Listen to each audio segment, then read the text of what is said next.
Group बना के खड़े थे कि तू कॉलेज बुरखे के साथ कॉलेज के अंदर नहीं जाएगी। अगर तुझे कॉलेज जाना है तो बुरखा और जो हिजाब है वो काट के तू अंदर जा, या तो तुझे बुरखे में रहना है तो तू वापस घर चली जा।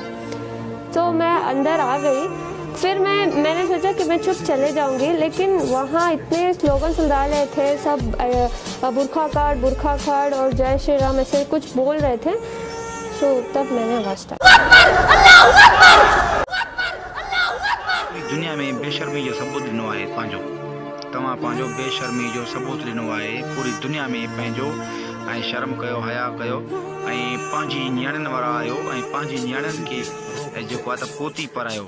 इस्लाम जेको असांखे इजाज़त ॾे ई नथो बेपर्दगी, त बेपर्दे सां अचे त नियाणी त तुंहिंजो छा वञे थो, तुंहिंजे घरो ख़र्चो वञे थो, छा मसइलो आहे तुंहिंजो। ऐं कॾहिं बि आवाज़ न उथाए। ऐं तव्हांजी पंहिंजी हिकिड़ी नियाणी आहे, असांजी बि नियाणी आहे। ही जेको वीडियो अॻिते मां तव्हांखे ॾेखारियां थो ऐं तव्हांखे शर्म अचणु खपे। ऐं मां हिन हिंदू नियाणी खे बि सलाम कयां थो जंहिं हिन हिंदू नियाणी असांजे इस्लाम खे इज़त ॾिनी ऐं पूरी दुनिया में जेको आहे वायरल आहे। ऐं तव्हांजे लाइ हिकिड़ो शर्मनाक वीडियो आहे, तव्हां ॾिसो, अॻिते ॾिसो। मुझे शर्म आती है खुद को हिंदू बताते हुए, और ऐसा क्योंकि बार बार मेरे वो सो कॉल्ड हिंदू लोग जो मुसलमानों को नीचा दिखाने के लिए बार बार ऐसी हरकतें करते हैं जिससे ये कहने में शर्म आती है कि मैं एक हिंदू हूँ। अरे कैसे शर्म नहीं आएगी यार। हिजाब को लेकर आप लोग विरोध कर रहे हो। अगर लड़की पर्दे में है तो उसकी क्या गलती है। अगर लड़की छोटे कपड़े पहनते हैं तो यही वो लोग हैं जो सबसे पहले सवाल उठाते हैं कि लड़की ने छोटे कपड़े पहने थे इसलिए उसका रेप हुआ।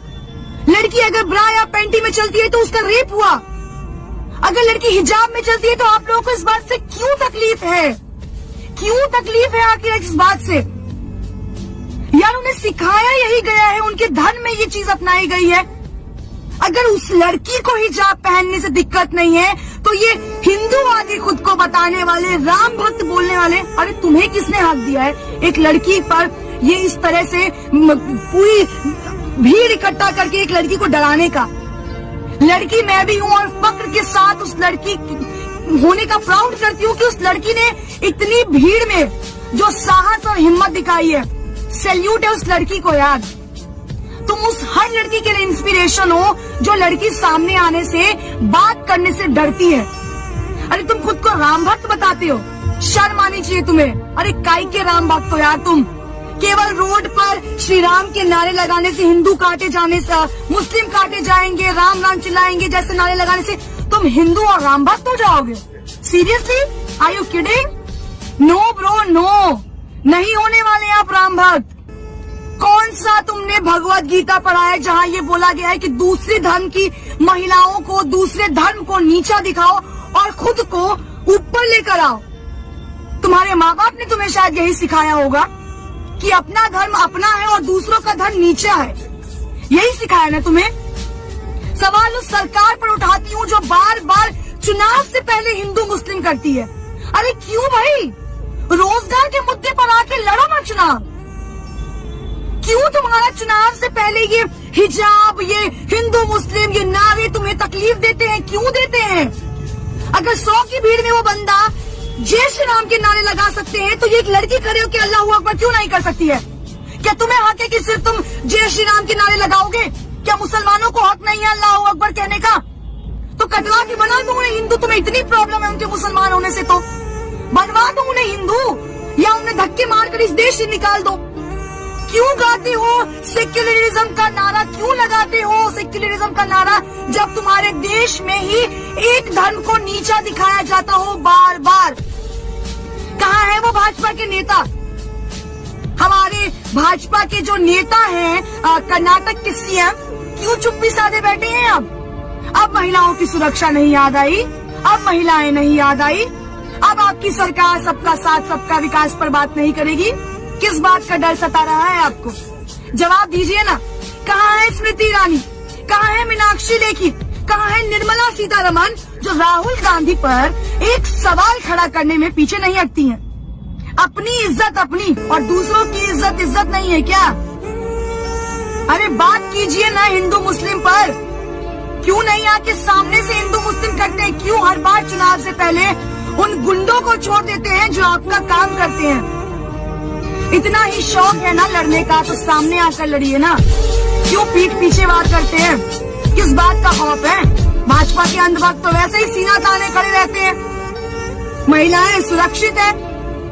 मैं चुनावी दौरा कर रही हूँ, आप लोग मानेंगे नहीं, इतने अंधभक्तों से टकराइए जो कहते हैं आप यहाँ खड़ी है ना तो आप यहाँ सुरक्षित है। ये है सुरक्षित, ये है सुरक्षा, ये है तुम्हारा सुरक्षित राज्य, तुम्हारा शहर, तुम्हारा देश, जहाँ हिजाब पे तुम सवाल उठा रहे हो, हिजाब पहनने पे सवाल उठा रहे हो, लड़की के शर्ट पहनने पर भी तुम ही सवाल उठाते हो, लड़की के हिजाब पहनने पे तुम ही सवाल उठाते हो।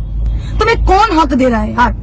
हक तुम्हें किसने दिया है? संविधान में तो ये हक लिखा नहीं है कि किसी रिलीजन को छोटा दिखाओ, किसी लड़की को नीचा दिखाओ, किसी धर्म को नीचा दिखाओ। तुम्हें राइट दिया है उस सरकार ने जिसको तुम वोट दे रहे हो। तुम्हारे पे बंदूक चला के सरकार सत्ता में आ रही है और ये सरकार तब तक इस नीचपन पे आएगी जब तक तुम जैसे अंधभक्त उनका साथ देते रहोगे और हिंदू मुस्लिम करते रहोगे। आज तो केवल हिजाब पे हुआ है सवाल खड़ा, आने वाले वक्त में देखो न जाने कितने मुद्दों पर सवाल खड़े उतरेंगे। महिलाओं का घर से निकलना ना बंद कर देना यार। कुछ दिनों में तो ऐसा ना हो कि अरे देखो हिंदू मुस्लिम लड़की घर से कैसे बाहर निकल रही है, उसको घर के अंदर डालो, क्योंकि वो मुसलमान है ना, वो पढ़ नहीं सकती, वो कॉलेज नहीं जा सकती। और तुम हिंदू हो ना, तो तुमने तो दुनिया में बहुत अपना नाम रोशन किया। केवल जय श्री राम के नारे लगाने से, केवल खुद को महादेव का भक्त बताने से ना तुम इस दुनिया के महापुरुष नहीं हो जाओगे। उन सभी वीडियो देखने वाले लोगों को मैं एक सवाल आखिरी में करना चाहूंगी, अगर हिंदू मुस्लिम करने से इस देश का विकास हो रहा है तो मैं कहती हूँ हर रोज हिंदू मुस्लिम करो हिंदू मुस्लिम। आज तो एक लड़की को शिकार बनाया है, 10 लड़कियों को शिकार बनाओ। अरे शर्म करो यार, नीचपन की भी हद होती है और कितना गिरोगे तुम लोग? शर्म करना और थोड़ा सोचना अपने बारे में कि जिस सरकार के लिए काम कर रहे हो आने वाले वक्त में इससे बुरा हश्र होगा। शहजाद अली सिंधी के subscribe and like and share कयो।